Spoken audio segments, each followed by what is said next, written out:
More breaking news. Protests here in Los Angeles against Arizona's new immigration law. It took effect today, though the most controversial parts of the law have been blocked. Eyewitness News reporter Leslie Miller is in the Mid-Wilshire area where demonstrators themselves together in the street. Leslie?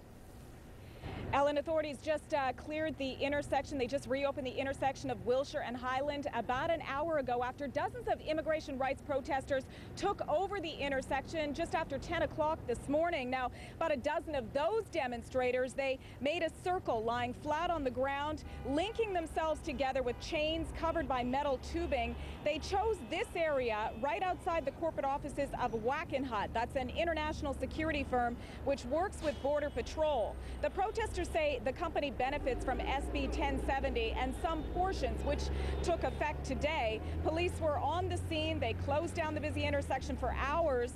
The protesters say Arizona's immigration law is racist and they will protest until it's overturned. We think it's important that the community understands that this is not a win for our community necessarily. SB 1070 is still supported, and these companies like Wackenhut are profiting off of the separation of our families, of our communities, and the slow disintegration of people that have lived in this country for a really, really long time. The protester device, and actually the media has coined the term sleeping dragon. It's basically a pipe, sometimes made of metal or plastic, has a carriage bolt in the middle, and then they typically will have some type of chain or cable device with a carabiner, which is a spring-loaded hook, and they will self-hook themselves inside the pipe. So most of the time they have the ability to self-release should they choose to do so. In this case, they chose not to do so. This is a mess. Then you should call Obama and tell him to fix it. There's people that are suffering because I did, and that's why I'm out here. Obviously, the situation at times getting heated between protesters and motorists trying to get through the intersection. Over 3 hours after the protest began, the police announced an order to disperse, but the protesters refused to leave. That's when officers had to bring in special equipment to cut the protesters out of the metal piping they've been chained together with. 10 people were arrested.